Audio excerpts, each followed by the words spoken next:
வணக்கம். நான் உங்கள் டாக்டர் நவசக்தி சுந்தர்ஜி பேசுகிறேன். இந்த பதிவு செய்கிறேன்.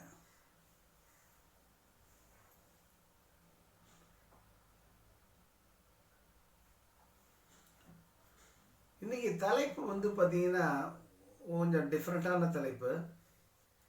உங்கள் வீட்டுக்கு பக்கத்து வீட்டுக்காரன் யாராக இருந்தால் உங்களுக்கு பிரச்சனை இல்லாமல் ஓடும். இது எல்லாருக்கும் தேவையான தலைப்பு தானே.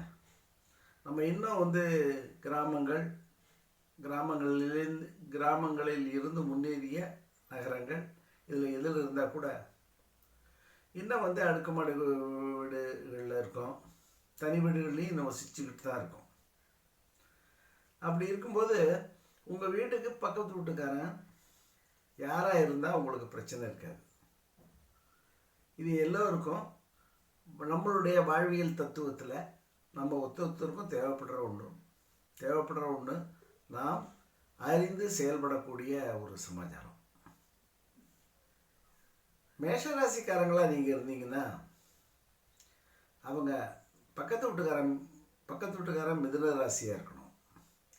ரிஷபராசிக்காரங்களாக நீங்கள் இருந்தால் அவர்கள் கடகராசியாக இருக்கணும்.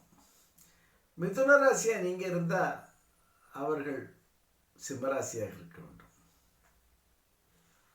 கடகராசியாக நீங்கள் இருந்தீங்கன்னா அவங்க விருச்சிக ராசியாக இருந்தால் ரொம்ப நல்லது.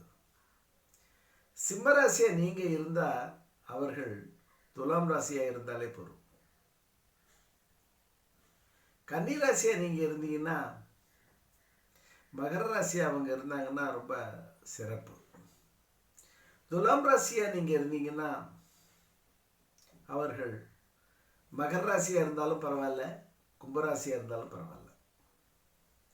விருச்சிக ராசியாக நீங்கள் இருந்தீங்கன்னா அவசியம் அவங்க மீன ராசியாக இருக்கணும். தனுராசியாக நீங்கள் இருக்கீங்க, அவர்கள் யாராக இருக்க வேண்டும்? பக்கத்து வீட்டுக்காரன் மீன ராசியாக இருந்தால் ரொம்ப நல்லது. மகர ராசியாக நீங்கள் இருந்தீங்கன்னா அவர்கள் ரிஷபராசியாக இருக்க வேண்டும். கும்பராசியாக நீங்கள் இருந்தீங்கன்னா அவர்கள் மேஷராசியாகவும் இருக்கலாம், ரிஷபராசியாகவும் இருக்கலாம், மிதுன ராசியாகவும் இருக்கலாம். எப்படி யோகத்தை பார்த்தீங்களா? கும்பராசிக்காரனுக்கு மட்டும் அடிச்சு யோகம். மீன ராசிக்காரங்களாக நீங்கள் இருந்தீங்கன்னா உங்கள் பக்கத்து வீட்டுக்காரன் கடகராசியாக தான் இருக்கணும். எக்காரணத்தை கொண்டும் அவர்கள் சிம்மராசிக்காரர்களாக இருந்தால் இவர்கள் வாக்கியா வரப்பு பஞ்சாயத்து மாதிரி தினமும் ஒரு பஞ்சாயத்து நடந்துக்கிட்டே இருக்கும். ஏண்டா இந்த வீட்டை கட்டினோம், ஏண்டா இந்த வீட்டை வாங்கினோம் அப்படின்ற லெவலில், இல்லை பக்கத்து வீட்டுக்காரன் குடி வந்திருந்தாலும் அவன் ஏண்டா இந்த வீட்டுக்கு குடி வந்தோம் அப்படின்ற லெவலில் அவனும் குழம்பி தினமும் பஞ்சாயத்து நடந்து கொண்டே இருக்கும் என்று இந்த தகவலை கூறிக்கொண்டு நிறைவு செய்கிறேன். நன்றி, வணக்கம்.